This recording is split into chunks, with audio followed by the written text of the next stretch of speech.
Ayan po mga kabida, isang magandang oras sa lahat at welcome po sa aking channel. Ito po, ibinasura na po ng COMELEC Unbank po mga kabida.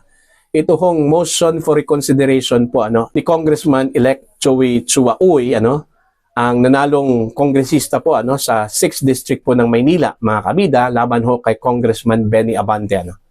Dahil ho, ang sabi po ng COMELEC, wala ho silang nakitang bago doon ho sa MR. Kaya nga ibinasura po nila ito. At pinanindigan po nila ito hong naunang desisyon po mga kabida na ideklarang winner, official winner, ito hong si Congressman Abante sa katatapos lang po na eleksyon, mga kabida. Ito, balita mula sa Inquirer.net, COMELEC upholds decision declaring Abante as Manila Congressman.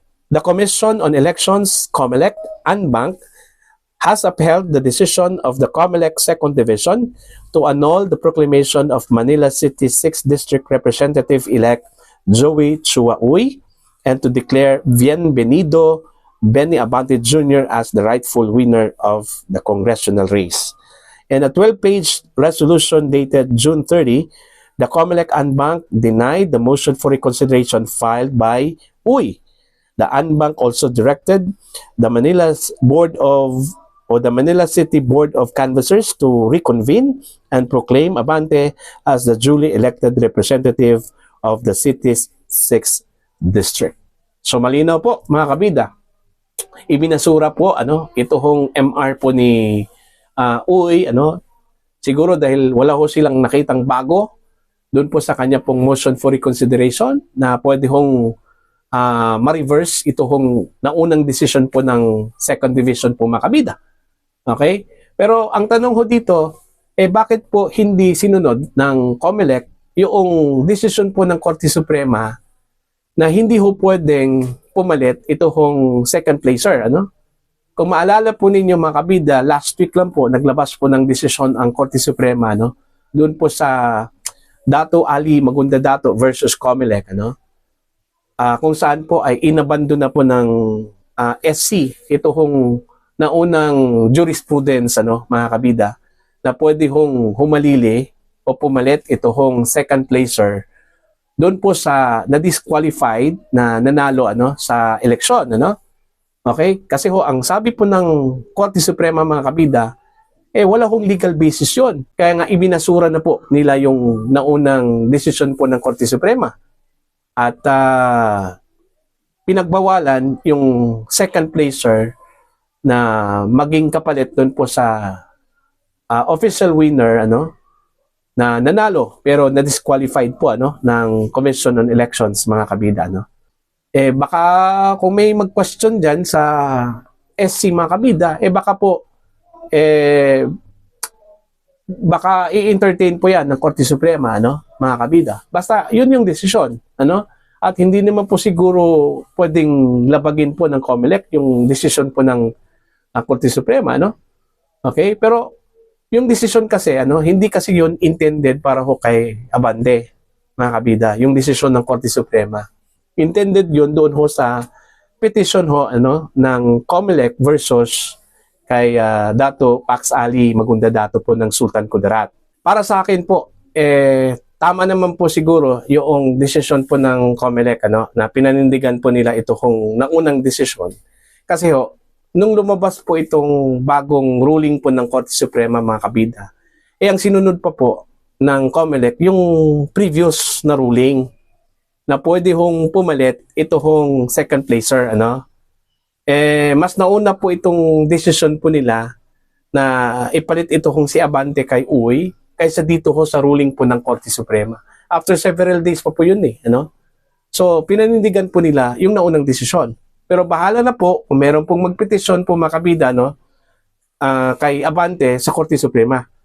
Okay? Most likely baka po ito hong si Uy po ang pwede hong magpetisyon po sa Korte Suprema kung saan po ay pwede ho siyang humingi po ng temporary restraining order po mga kabida para mapigilan na po ito hong proclamation po ng COMELEC kay Congressman Benny Abante bilang nanalong kongresista po ng 6th District po ng Maynila mga kabida. Para sa akin kung ako po si Abante, mahihiya po akong pumalit at umupo bilang kongresista eh. Unang-una, hindi po ako pinili. Okay, hindi po ako ang nanalo. So, paano po magkaroon po ako ng mandato kung hindi po ako ang pinili po ng tao? Okay? Umupo lang po ako dahil na-disqualify yung kalaban ko. Tama yung sinabi po ng Korte Suprema, mga kabida. Paano ka magkaroon po ng mandato na hindi ka ang pinili? Paano ka pumalit doon po sa na-disqualify na kandidato po na nanalo sa election na hindi ka ang gusto po ng taong bayan? Diba? So, hindi po dapat na yung second placer ang pumalit. Otherwise, mawala yung purpose. Kaya nga meron po tayong election Dahil kailangan po tayong mamili. At dapat yung pinili po natin, yung majority na pinili po ng taong bayan, yun ang dapat umupo. Since dito sa case po ni Abante, ang majority winner dito at pinili po ng taong bayan po, mga kabida, ito si Congressman-elect Joey Chua Uy. Diba? See? Yun yung problema kasi dito. Kasi matagal pong dinesisyonan po ng COMELEC. Ito si Chua Uy, mga kabida, naglingkod na po ito bilang konsihal, Diyan po sa 6th District po ng Maynila. Bakit po ngayon lang po kinestyon yung kanyang citizenship? Matagal na pong umupo po ito Diba? Sana, nung una pa sana, hindi sana magkaroon po ng problema po ngayon, Pero actually, hindi po ito problema. Kasi malinaw po yung desisyon ng Korte Suprema, It's just a matter of maybe somebody to file a petition sa Korte Suprema, para mapigilan ito kung proklamasyon po ng COMELEC. Kasi wala akong kasalanan dito ang COMELEC, on the matter na dineclare po nila ito si Abante. Kasi gaya ng sinabi ko po kanina, mas nauna yung decision po ng COMELEC declaring Abante as the official winner over Chua o Uy, kaysa dito sa bagong ruling po ng SC, mga kabida. Okay? So, bahala na po. Kung meron pong magpetisyon, baka po, yan po yung time, para po mapigilan ito proclamation po ni Abante po, mga kabida. Kasi dito sa decision po ng COMELEC, inutusan po nila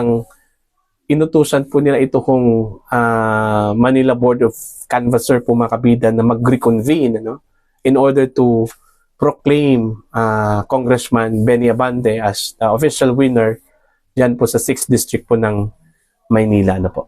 Wala hong paglabag, actually, wala hong paglabag. Sa tingin ko lang po, hindi man ako abogado, wala akong nakitang paglabag sa COMELEC doon po sa ruling po ng Korte Suprema. Kasi gaya na sinabi ko po, uulitin ko po, mas nauna yung kanila pong desisyon kaysa dito sa ruling po ng Korte Suprema, mga kabida. At pangalawa po, yung ruling po ng Korte Suprema hindi specific yun para kay Abante.